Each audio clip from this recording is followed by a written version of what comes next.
So, hi everyone. Today we are going to do Unit 8 PYQs which is Social Psychology and मैं पहले ही बता दूँ इसमें बहुत सारे questions हैं like normal से ज़्यादा questions हैं जैसे 10 11 12 नहीं है. It includes 22 questions. So it's going to be fun, बहुत interesting है. और also मैंने एक चीज़ और देखी है that many questions of this unit are of 2 marks. तो वेटेज अच्छा है. सो इन अ वे इस यूनिट पे आपको बहुत ज़्यादा फोकस करना है. क्यों? क्योंकि इसमें बहुत सारे क्वेश्चंस आ रहे हैं और इन जनरल भी इसका वेटेज ज़्यादा है. इसका रीज़न एक और ये भी है कि इसमें सोशल के साथ कहीं ना कहीं ऑर्गेनाइजेशनल वाला जो पार्ट है ना, they also focused a lot in this. ठीक है, अभी के लिए अब हम क्या करेंगे, we'll start the questions. Okay, चलो. Okay, the first question is asking according to the path goal theory of leadership in which the leader consults with subordinates, involving them in a decision making process. मुझे इसका answer बताएंगे बच्चे और उसके बाद ये भी बताएंगे कि ये थ्योरी दी किसने थी, if you remember any way.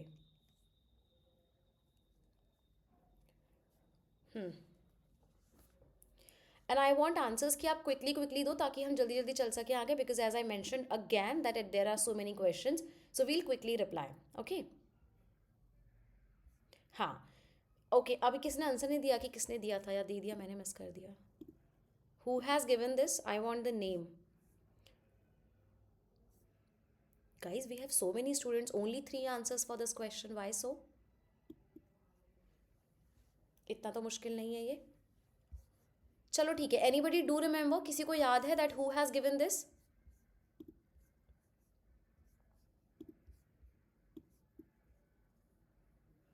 Nobody.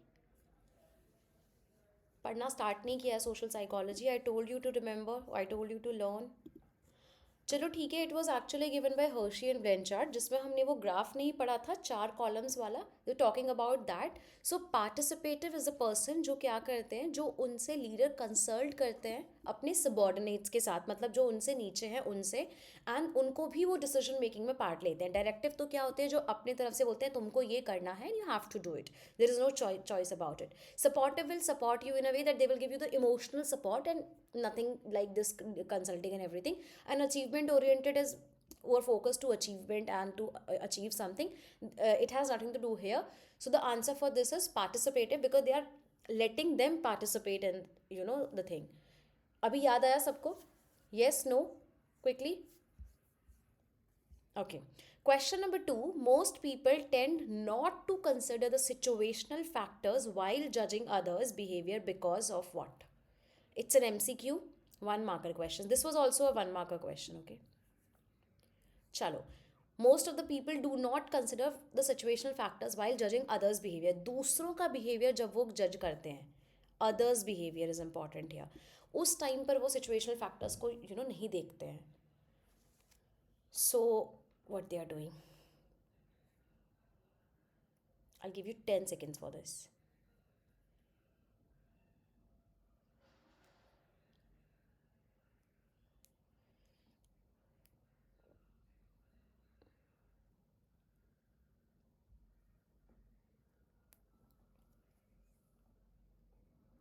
See guys, it's very easy. People are inclined to commit the fundamental attribution error. Fundamental attribution error मतलब क्या होता है, जो एक fundamental है जो हम करते ही करते हैं एरर, और वो दूसरों के लिए किया जाता है, for others behaviour. That's why the option is A is the correct answer. Of the frustration aggression relationship, no. Frustration aggression, do not say this. It says frustration leads to aggression. People are influenced by the laws of enforcement. No, laws of enforcement do not have to do anything. Of the over justification effect, no, over justification is also not here. Let me know that my video, audio, everything is clear. Then why are you not replying? I said don't worry about the negative marking right now, just give the answer. Exam में we'll practice, अभी बहुत time है, we'll do the questions. Why are you not even trying? What was so difficult in this question which you do not understand? even if you use the elimination method bache, you will be able to do that. Why are you doing this? Can anybody just tell me, either type or in mic, anybody can tell me that what's the issue you're facing in this? Then we'll move on further. Ma'am, we did give the answer when you asked the question first time. No, I am not talking about we give the answer. Not everybody replied, I think. Okay, and of the first study also. First question also, I've only got one, two, three answers for this. So I am just saying that you should give. Okay, ये मैंने नहीं देखा of the Ohio studies, this is not it is. ठीक है, Ohio में initiating and that structure was there. ठीक है, चले आगे. So I want right wrong doesn't matter, but I want the answer. Okay. Question number 3, using archival analysis scientist describe a culture by what. So ये question actually research method में होना चाहिए था, but this is here just because the culture word is here, so we can do it hair.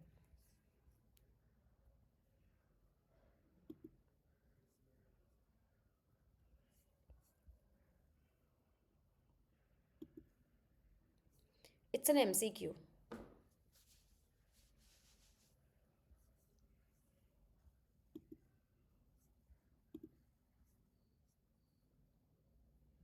Hmm.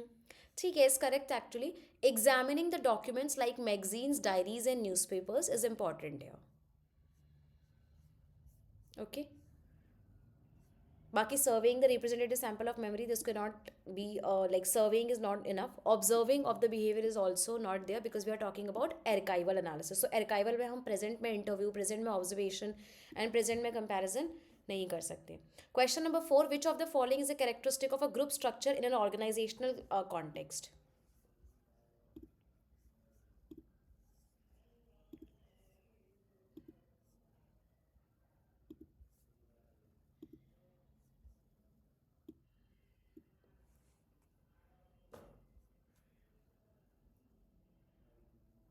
It's an MSQ of 2 marks. Okay, now the thing has resolved. मुझे options पहले दिख नहीं रहे थे. Now I have restarted it. ठीक है.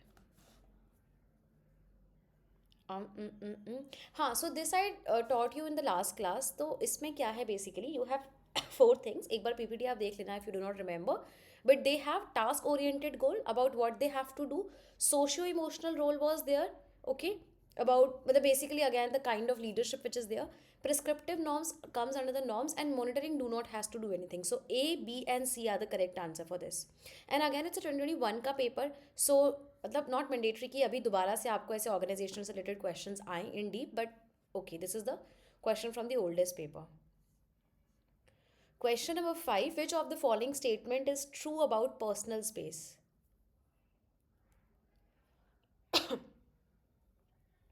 This is also an MSQ.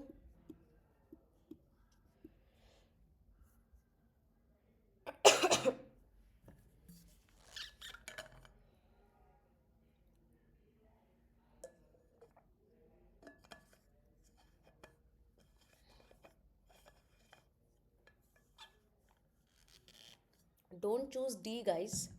D is saying that there are no across culture variations. There are variations. Indian westerns में बहुत difference है. There is a difference between culture. Her culture में बहुत difference है. हर culture के लोगों के लिए स्पेस डिफरेंट है. कोई लोग बहुत पास बात करते हैं, कोई लोग बहुत दूर खड़े होकर बात करते हैं. कहीं के यहाँ पर्दा है, कहीं नहीं है. Western culture is very different, तो there is a cross culture variations. तो ये तो बिल्कुल गलत है. And it's talking about true. So it is silent and invisible. Definitely दिखता थोड़ा ना, लाइन थोड़ा ना बनी मेरे आगे की ओके यहाँ से आगे आपको खड़ा नहीं होना है. Definitely, it's a geographical component of interpersonal relationship. Definitely, because this is the geographical component, मतलब ये जगह के हिसाब से कॉम्पोनेंट है कि मुझे स्पेस में कितना जगह मिल रहा है. Then invasion of personal space are matter of degree. Yes, it is the correct answer. In the answer की दिस वॉज क्री because it's a matter of degree in a way कि पर्सनल स्पेस में invasion मतलब एक point of discussion है कि वो नहीं होना चाहिए. So that's why it's A, B and C. थोड़ा सा कॉम्प्लिकेटेड है, but this is the answer. Okay. Question number 6 is the process through which we seek to identify the cause of the other's behavior and gain knowledge of their stable traits and disposition is known as what? It's an MSQ of 2022. Okay.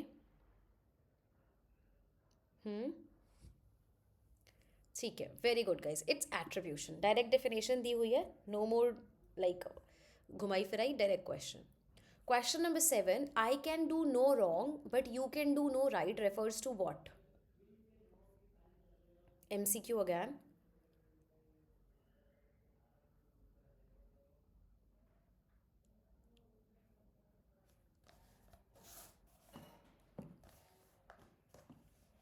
ठीक है. This is what? This is self-serving bias, A option. Okay, guys. So after this, like from this point of view, from question number 8 to the further questions, all questions are going to be of 2 marks, okay? So I am not going to mention the name. तो आप ये समझो कि वो चाहे MCQ है, चाहे वो MSQ है, वो 2 मार्क में पेपर में आया है. Okay, after this, every question is of 2 mark. Question number 8 is asking which of the following statements are related to social cognition? And clearly it is written statements, it's an MSQ. Wow guys, इतनी जल्दी पढ़ लिया. Hmm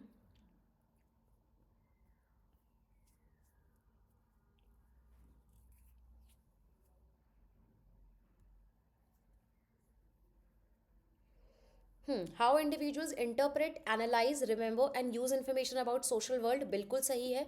how people create mental structure to organise knowledge, जिसे हम schema कहते हैं. They have not written directly, जिसे हम स्कीमा कहते हैं, to understand the knowledge about the social world. That is this. How people think of themselves in social world, again social cognition, it does not allow interaction between people and environment. Definitely it's a negative statement, बिल्कुल नहीं हो सकता. A B C is the correct answer and most of you have given the right answer. Let's move on to question number 9, MCQ, match the column. These are the biases and the effects and the description given in the right side. Mark the column. Match the column actually.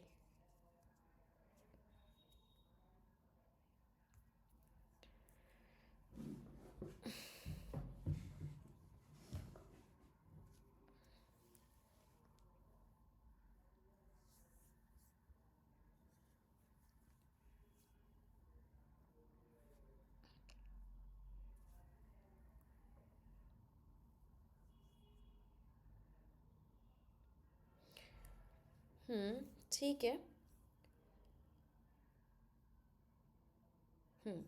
So let's see what it is actually. Barnum effect actually क्या होता है? बैरनम effect एक होता है, एक generally एक एक general way of description जो जनरली सबके लिए कॉमन होता है. जैसे मैं आपको बताती हूँ.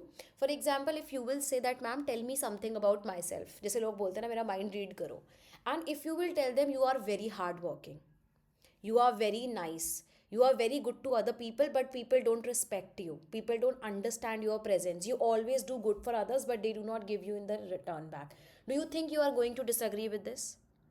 Like, or anybody in the world going to disagree with the statement? Or if I'll say something, big happened to you, don't you think that every time there is something which has big happened to me? Life is always a, like, life is very happening. हमें लगता है it's boring, it's not. Something happens, sometimes we get admission, sometimes we go somewhere, something happened in my family. So these are the general statement which is usually used by the astrologers in general. I am not like pointing towards that, but in general we basically say that they usually say the general descriptive terms in a way that, this are the personality types or these are the descriptive of oneself, which could be in fact almost anyone. If I'll say you are very sweet, you are very hardworking, you are very good, you will not going to deny that. It's a general statement. This is how you reply. And after that what they do, जब आप बात करते हो तो they understand कि what is actually happening with you, तो आप फिर उसके reasons की वो बात की बात है. So this is the P का 4. I am explaining you in detail because मुझे लगता है कि that it was not there in the PPT. Okay, so fourth है, इसका मतलब फर्स्ट ऑप्शन नहीं है. Then reference group effect is basically something, you have a reference group too.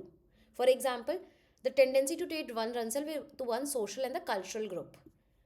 For example, I am going to rate myself with the others people who are of my age or my friend or my colleagues in a way that how they are performing, how they are doing, and how I am doing the things. Okay. Okay, great. Then we have the third option. That means D is also not here. Self-serving bias. We recently did the question. The tendency to take the credit of one's success and downplaying the responsibility for one's future. Okay? अपने लिए उस पे नहीं रखेंगे. Then self-efficating. Self-efficating is basically, actually, if we mark this, we got our answer, but still we'll go ahead and we'll see. Self-affecting bias is basically a tendency to take blame for failure but downplays one's role into success. So self-serving का exact opposite है self-affecting. That means you are taking the blame on yourself, which says that option B is the correct answer. Okay. Question number 10. Which of the following would resolve the basic dilemma of a social psychologist? It's an MCQ, sorry.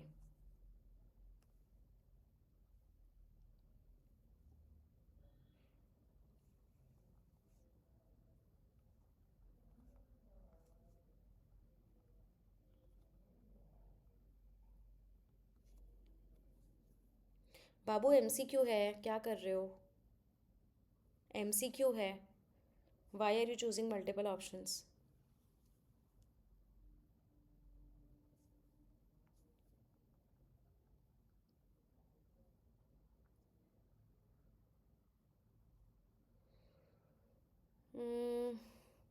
So I will tell you what was the answer in the answer key. Answer key का जो answer है वो B है.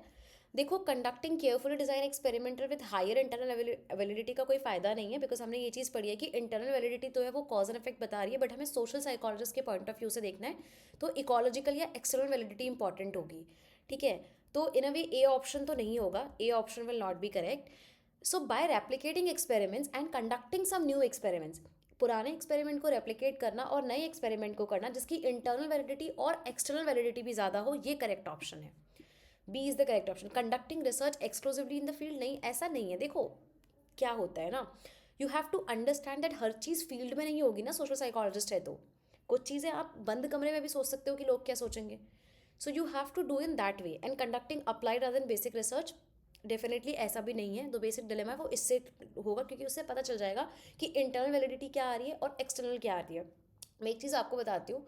Again इसे generalise करके हर जगह मत use कर देना, बट इन जनरल जो मैंने देखा है या जो नॉर्मली हर कोई भी बोलता है किसी भी एग्जाम में, नेट या गेट के एग्जाम में, अगर आप देखोगे ना तो जो ऑप्शन सही होता है ना उस ऑप्शन पे एक्चुअली जो टीचर या जो जो भी पर्सन पेपर बना रहा है वो थोड़ा एफर्ट ज़्यादा डालता है. जैसे इसमें लिखा हुआ है, इतना सारा लंबा चौड़ा सब कुछ लिखा हुआ है. तो इन अ वे कई बार ऐसा होता है, नॉट ऑलवेज बट कई बार ऐसा होता है that this answer is right. ये तो नहीं होगा, आप लोग बोलते हैं ऐसा नहीं होगा, exclusively in field is not right in any way. ठीक है. हाँ, एमएसक्यू होता तो हम इसमें और ऑप्शन चूज कर सकते थे. Let's move on to question number 11. Which of the following statement is true about the Brehm's reactance theory? It's an MCQ. मैं लिख देती हूँ साथ साथ, don't confuse.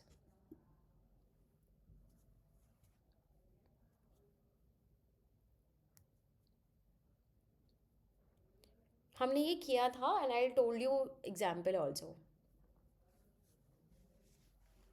Take few seconds और.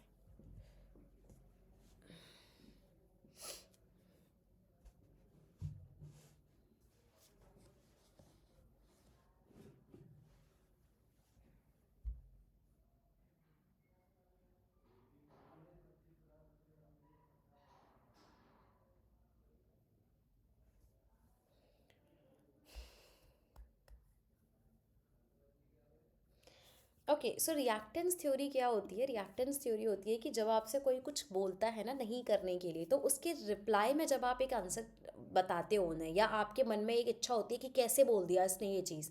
फॉर एग्जाम्पल मैंने बोला घर से बाहर मत जाओ, और जो ये बी लिख रहे हैं ना, जाके एक बार पीपीटी पढ़ लो बेटा. ये तो तुम क्लास में भी नहीं सुनते ना, तुमने पीपीटी देखी है. जितना ज़्यादा स्ट्रॉन्ग साइन होगा उतना ज़्यादा आप क्या करोगे, आप बात नहीं मानोगे, आप रिएक्ट करोगे. बी तो बिल्कुल गलत है. एब्सेंस ऑफ एनी साइन, ये भी सही नहीं है कि साइन ही ना हो, साइंस आर इरेलीवेंट, ऐसा भी नहीं है. क्या बोला था ब्रेव रिएक्टेंस होने की? जितना ज़्यादा होगा उतना ज़्यादा रिएक्टेंस होगा. जितना माइल्ड होगा वो ज़्यादा इफेक्टिव है कि स्पिटिंग रुक जाए फॉर अ स्ट्रॉन्गर साइन. मुझे लगता है एक आधा नहीं आंसर सही दिया है. माइल्ड साइन मतलब मैं अगर आपको नॉर्मल बोलूँ कि देखो ध्यान से जाना, 10 बजे से पहले आ जाना, या फिर गाड़ी से मत जाओ या ऐसे मत जाओ, थोड़े बहुत रिस्ट्रिक्शन चलते हैं. You will understand that I am like caring about you. उससे ज़्यादा तुम्हें क्या लगेगा, मुझे ये बांध रही है, and then you want to flee out everything. Normal कहावत है यार, लोग हिंदी में बोलते हैं इन जनरल कि जितना ज़्यादा बच्चों को बांधोगे उतना ज़्यादा बिगड़े होते हैं बच्चे. बहुत जनरली आपने पेरेंट्स में, रील्स में, वीडियोज़ में कहीं तो सुना होगा. So the mild sign is better to change the behaviour. Do you follow, do you understand अभी, येस और no? Whoever is doing wrong, guys, go again, do visit the PPT and do watch the recording again. ठीक है ना? चलो. Question number 12. Which of the following is not effective in minimizing groupthink? Clearly read the not word. Group think को कम करने में इसमें से कौन सी जो स्टेटमेंट है वो वर्क नहीं करेगी? And it's an MSQ.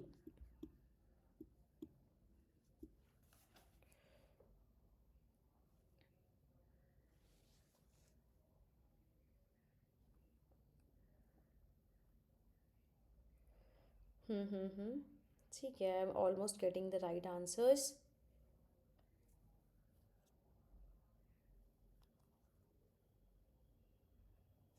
ठीक है, leader being impartial to all the ideas no matter what they are, अगर वो इम्पार्शियल होगा हर आइडिया के लिए, ठीक है, तो this is not going to work anyway, मतलब टू ऑल आइडियाज।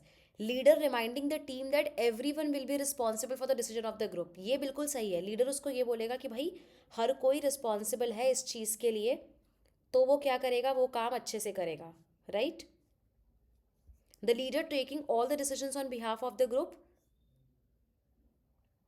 एक सेकेंड गाइस, मैंने क्या बोला? हाँ, मैम वो हाँ, we would minimize groupthink, no? yes, A and C will minimize, A and B will minimize the group thing, correct. So okay, but जो correct है वो आंसर नहीं है, तुम लोग को बोलते बोलते मैंने ही गलत कर दिया, देखो। I'll use that in the pen, okay. So this statement is correct, definitely impartial है तो, और वो रिमाइंड करा रहा है तो, but they are asking not, तो इससे के दूसरे जो ऑप्शन है वो सही है, which is leader taking all decision on the behalf of the group. Obviously अगर वो अपने ही उस पर लेगा तो ग्रुप थिंक कैसे मिनिमाइज होगा। इसके अलावा leader arriving at consensus quickly, मतलब उसको लग रहा है कि हाँ सब कोई सेम ही चीज़ें सोच रहा है, तो भी वो अच्छे से नहीं कर पाएगा, और जो वो है वो नहीं हो पाएगी, ठीक है। गाइज अंडरस्टैंड ना, मैं रिपीट कर दूँ एक बार, मिनिमाइजिंग ग्रुप थिंक के लिए नॉट इफेक्टिव कौन सा है, being impartial and reminding will actually minimise the thing. तो अगर ये सही होता है, यस आई एम रिपीटिंग, अगर ये होता है कि हाँ आपको ग्रुप थिंक को कम करना है, मतलब आपको कुछ ऐसा सोचना है कि ग्रुप थिंक जो है वो कम हो जाए इन अ वे, आप एकदम सही डिसीजन लो, तो उसमें आप इनको करोगे, मतलब आप हर आइडिया के लिए इम्पार्शियल होगे। इम्पार्शियल मतलब आप पार्शलिटी नहीं करोगे किसी भी आइडिया के साथ, you will be impartial to everybody, मतलब आपने किसी भी को भी फेवर नहीं किया है, सबको आप इम्पार्शियल तरीके से देख रहे हो, तो ये बिल्कुल सही है। और लीडर ये भी बोल रहा है अपने ग्रुप मेंबर्स को कि देखो भाई गलत डिसीजन हो गया तो ये भी नहीं हो पाएगा। दो ऑप्शन, ये होता है जब आप ग्रुप थिंक करना चाहते हो कम, अगर आप ये दो चीज़ें करोगे तो आपका ग्रुप थिंक मिनिमाइज नहीं होगा, जैसे लीडर खुद डिसीजन ले ले या फिर लीडर एकदम से क्विकली सोचे कि हाँ हाँ सब सही हो गया है कर लो, तो ग्रुप थिंक मिनिमाइज नहीं होगा। डू यू अंडरस्टैंड गाइज, एक बार बता दो मुझे।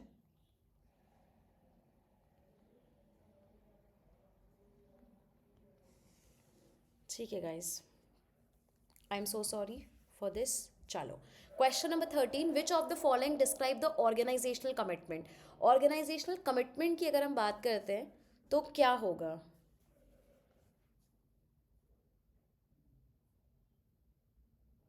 MSQ है, ठीक है ये।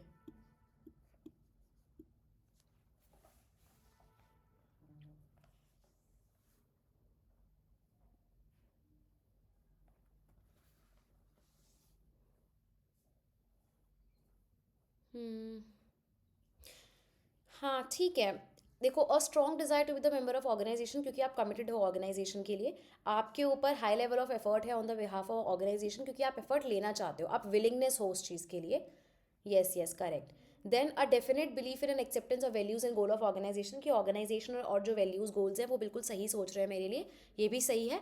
High turnover intention of the employ of the organisation, ऐसा कुछ नहीं है, टर्न ओवर से उसको नहीं है, उसको बस ऑर्गेनाइजेशन के टूवर्ड्स कमिटमेंट दिखाना है। So A, B and C are the correct option, ठीक है। Let's move on to question number 14. Prejudice is supported by the human tendency to categorize into in groups and out groups. Prejudice is supported by which of the following processes?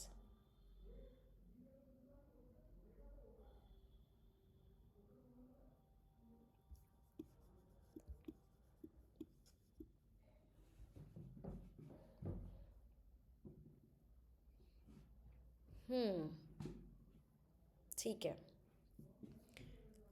जो लोग A B लिख रहे हैं वो मुझे reply दे सकते हैं कि C क्यों नहीं है, क्योंकि मैंने देखा एक ने C लिखा है।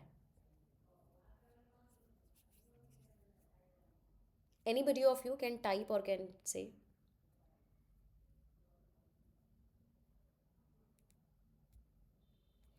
I'm asking कि C option क्यों नहीं है सही? You are saying AB but somebody has said ABC also. So I'm asking, why do you think that C will not be an option or the answer? Ma'am, क्योंकि if we consider the intellectual pursuits while keeping in this in group and out group, तो हम अगर in group में रहते हैं तो हम दूसरों को जो है we do not take the intellectuality, I guess. तो उस वजह से prejudice is not based on intellectuality, क्योंकि हम उनको हमेशा नीचा ही देखते हैं अपने से. It's a bias. Very good. Yeah. Very good. So the way we think about others definitely इस वजह से प्रेजुडाइज होता है क्योंकि हम ऐसा सोचते हैं दूसरों के बारे में. The way we assign meaning to others behaviour, हम दूसरों के बिहेवियर को मीनिंग असाइन करते हैं. तो हम बोलते हैं कि ये ऐसा है या ऐसी है इसलिए कर रही है, बिल्कुल सही है. इंटेलेक्चुअल परस्यूट सही नहीं होगा बिकॉज जहाँ पर इंटेलेक्ट या इंटेलिजेंस आ जाएगा वहाँ पे तो ऐसी गलतियाँ या बायसनेस होंगी ही नहीं. So this will not be the correct answer. And working towards a common goal तो डेफिनेटली प्रेजुडाइज नहीं शो करेगा. वो तो एक ऐसे बोलते हैं ना पूरा यूनिटी वाला फील आ जाता है, बट ऐसा नहीं है. So A B is the correct answer. Question, अच्छा okay, before moving further, anybody has any doubt? कुछ कन्फ्यूजन है किसी को? कोई डाउट तो नहीं है that something is of you feel like? If not, then gives a thumbs up. We'll move on. Okay. 12th number question. What is the issue with this question?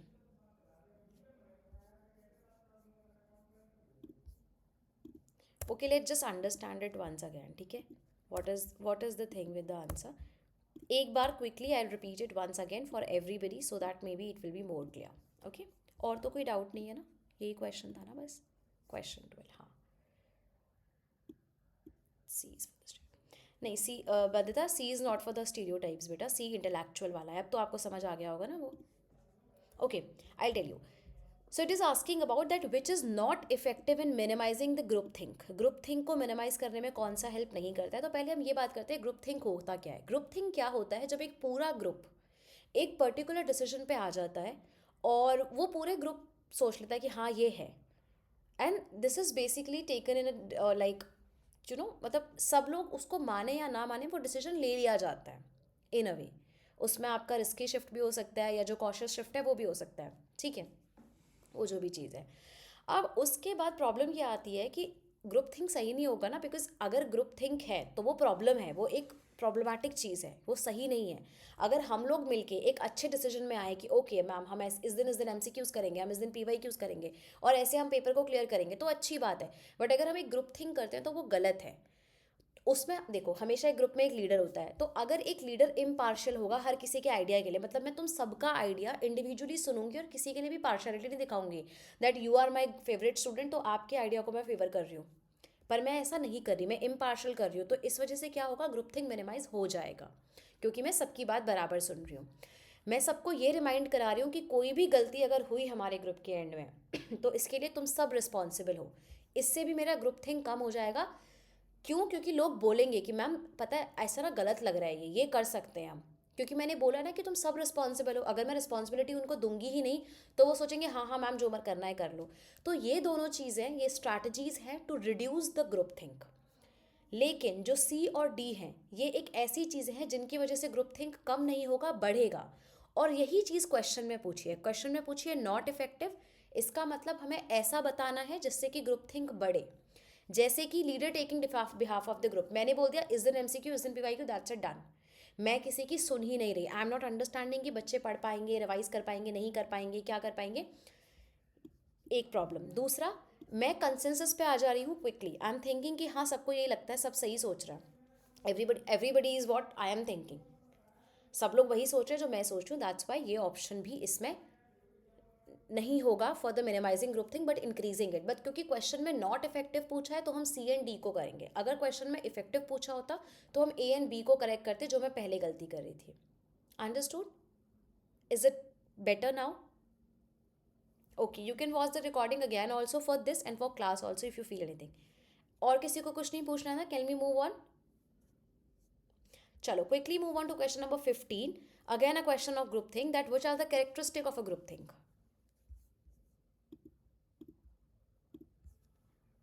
Again MSQ, okay.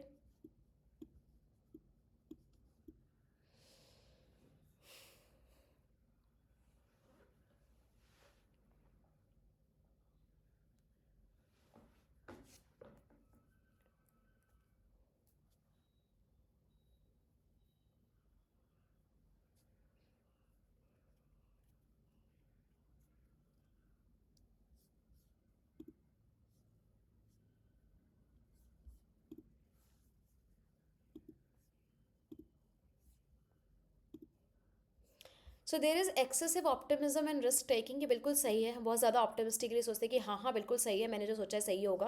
ये बिल्कुल सही है। Silence जो है वो it is interpreted as consent, मतलब मैंने तुमसे पूछा और तुमने कुछ नहीं बोला तो मैं ये मानूंगी कि हाँ तुम मेरे साथ हो, it is taken at consent. तो A and B are the correct answer. Members reduce their efforts and performance level while acting as a part of the group, ये किसकी डेफिनेशन है, कोई क्विकली बता सकता है? ग्रुप थिंक नहीं है, ये किसकी डेफिनेशन है? Yes, it is a definition of social loafing. I don't know guys, मुझे कमेंट्स बीच बीच में दिखना बंद हो जा रहे हैं, सो आई एम सो सॉरी। पहले भी यही हुआ था and I thought you are not replying. चलो, question number, okay no, option D, people do not know what they are suppose to be doing, ऐसा कुछ नहीं है that what they are doing और not doing, do not have to do anything, it's group think only. Question number 16, which of the following dimension is or are related to Fiedler's contingency model of leadership effectiveness? Fiedler की contingency model में क्या important है और क्या उस theory से क्या related है?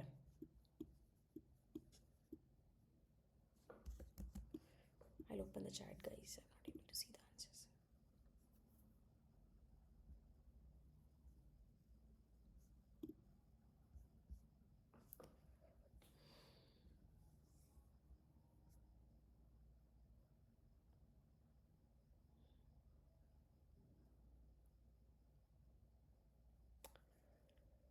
Um,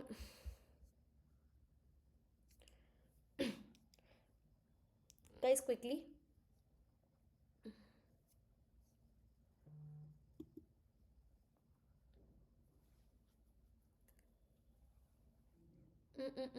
see guys, leader member relationship ये सही है, सबने सही दिया, दिस इज करेक्ट। उसके बाद दूसरा है लीडर की position power.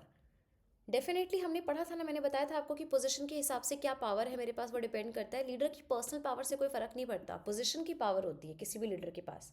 Okay, so A and B are the correct option and C D do not have individual consideration also not there. Okay, question 17, which of the following are related to Bem's theory of self perception? Bem की theory of self perception क्या कहती है?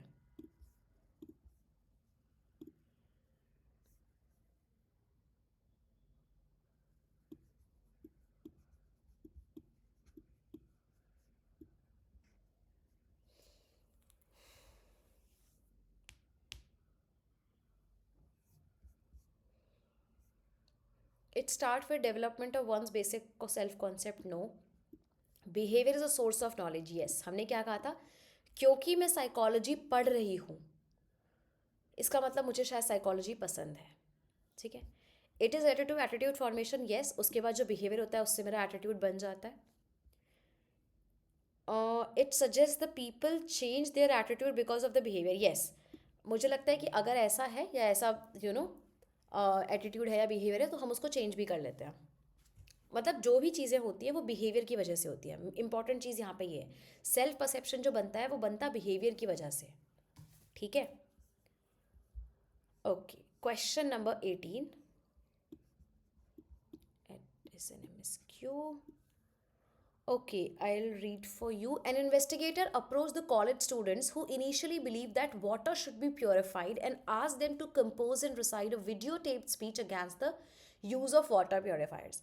बच्चे starting में ये सोचते थे कि वाटर प्योरीफायर होना चाहिए, लेकिन उनसे एक वीडियो टेप करवाई गई जिसमें ये बोला गया, सॉरी गाइस, जिसमें ये बोला गया कि वाटर प्योरीफायर्स यूज़ नहीं होने चाहिए। To do this some were offered the large incentives, किसी को ज़्यादा पैसे दिए गए, and others were offered small incentives. No, it's not initiative, it's incentive, incentive कम दिया गया। Later their attitude towards water purifiers were tested. तो क्या फाइंडिंग्स एक्सपेक्टेड है बताओ।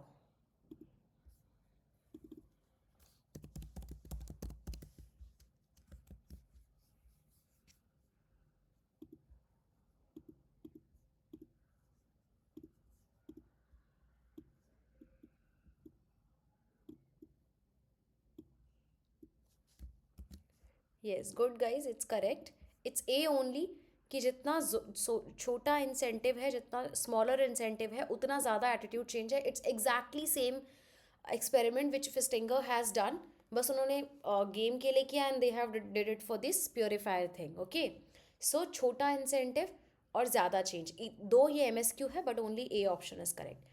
Question number 19 is asking about which all the following assumptions are correct about the equity theory. Equity theory के बारे में कौन कौन सी अजम्पशन सही हैं? Again this is an MSQ।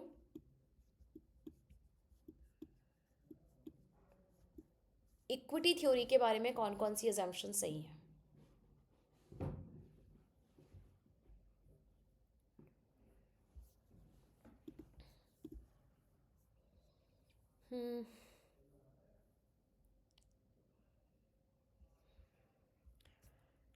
C guys, focus on procedural justice ये नहीं होगा। इसका रीज़न ये है कि प्रोसीजरल जस्टिस ये होती है कि आपको प्रमोशन किस तरह से मिली है, किस तरह से काम किया जा रहा है कंपनी में, वो आपको बताना है। बट इक्विटी थ्योरी सिर्फ इनपुट एंड आउटपुट्स पे काम करती है।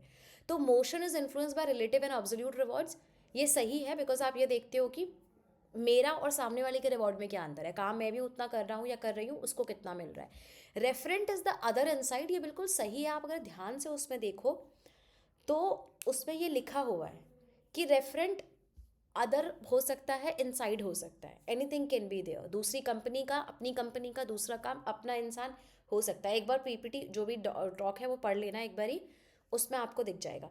Achieving balance between input and output, और आप क्या चाहते हो कि मैं जो इनपुट दे रही हूँ मेरे हिसाब से उतना काम हो, तो बैलेंस बना रहे इनपुट और आउटपुट में। So B, C and D are the correct answer. Yes Isha.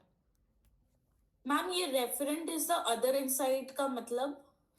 Referent is other inside is basically can be the another person but in your company, okay, or it can be inside you also, कि अपने आप से आप compare कर रहे हो किसी और को। So referent can be so many things.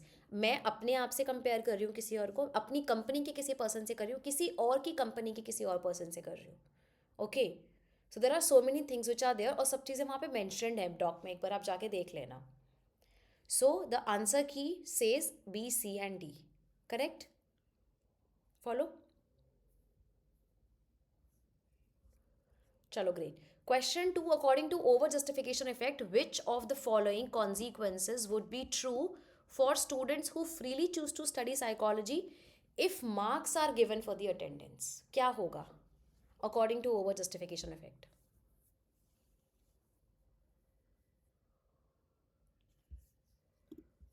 Very simple actually and very interesting also. बच्चों को फ्रीली पसंद था पढ़ना, बट अभी क्या हो गया, अभी अटेंडेंस में मार्क्स मिलने लगे हैं उसके।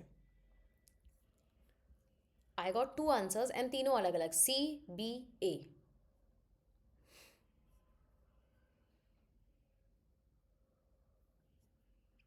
Others try.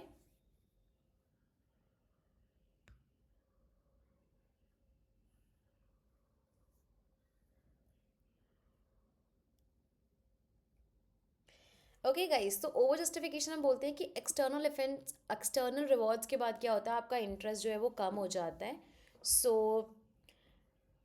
अगर वो बच्चा फ्रीली पढ़ रहा था तो सब सही था, बट अभी उसे अटेंडेंस के मार्क्स मिलने लगे तो क्या होगा, उसका इंटरेस्ट उस सब्जेक्ट में कम हो जाएगा। हमने ये क्लास में क्लियरली डिस्कस किया था पियानो से और एक दो एग्जाम्पल से, ठीक है। इंक्रीज नहीं होगा, अगर अटेंडेंस में मार्क्स मिले तो डिक्रीज होगा, और नो इफेक्ट भी नहीं होगा, और इसका तो कोई सेंस नहीं है, एक्स्ट्रा ऑप्शन है।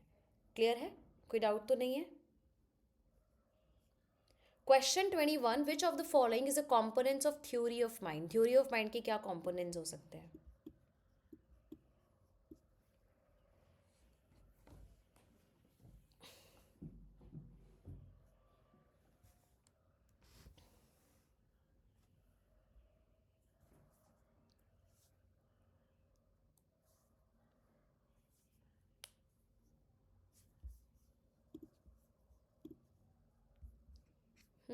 ठीक है। So understanding that people can have false belief, ये बिल्कुल सही है। अगर हम ये बिलीव कर रहे हैं कि किसी और का कोई पॉइंट ऑफ व्यू है, तो हम ये भी बिलीव करते हैं कि दूसरे का पॉइंट ऑफ व्यू गलत हो सकता है। Distinguishing the faces and smells, ये इससे कोई मतलब नहीं है। Theory of mind only talks about the mind. Recognising that others have different mental state, yes, दूसरों का भी एक मेंटल स्टेट है, सिर्फ मेरा मेंटल स्टेट मेरा नहीं है, दूसरों का भी है। Having a vast vocabulary to express one thoughts, ऐसा कुछ नहीं है। So we have A and C as the correct option. Understood? ठीक है। So the last question for the day, and then we have the answer ranges. Large rewards and severe punishments are examples of dash justification for behavior and resultant dash changes in attitude.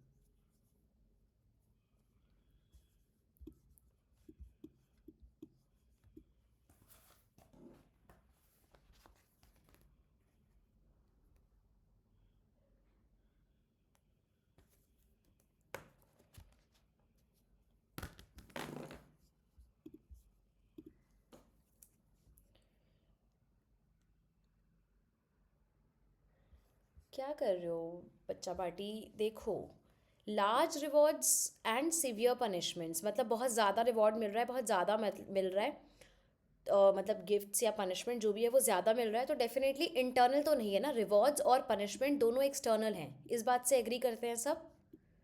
तो ए और सी तो नहीं होगा, we have external. अगर external justification behaviour के लिए मिलेगी ना बेटा, तो चेंज इन एटीट्यूड बहुत स्मॉल होता है, इट इज़ नॉट बिग। पूरा सब कुछ नहीं बदल जाएगा। लोगों ने क्या कहा, हाँ इतना बुरा भी नहीं था, एक्सपेरिमेंट था इंटरेस्टिंग, ये थोड़ी है वो पूरे बदल जाएंगे एक्सटर्नल रिवॉर्ड से। मेक सेंस और नॉट? ए कौन लिख रहा है? ए तो बिल्कुल नहीं होगा guys. Rewards and punishment internal कब से होने लग गए? मुझे एक बात बताना, किसने लिखा है ये? चलो लेट मी नो फटाफट, हु हैज़ डाउट, क्या डाउट है किस किस के पास, क्या कन्फ्यूजन है, फटाफट क्विकली। और you understood everything? Understood everything, no doubts? Okay, then we are done for today. We have completed Unit 8 Social Psychology. We'll meet for Unit 9 then further. Bye bye. Take care. Good night.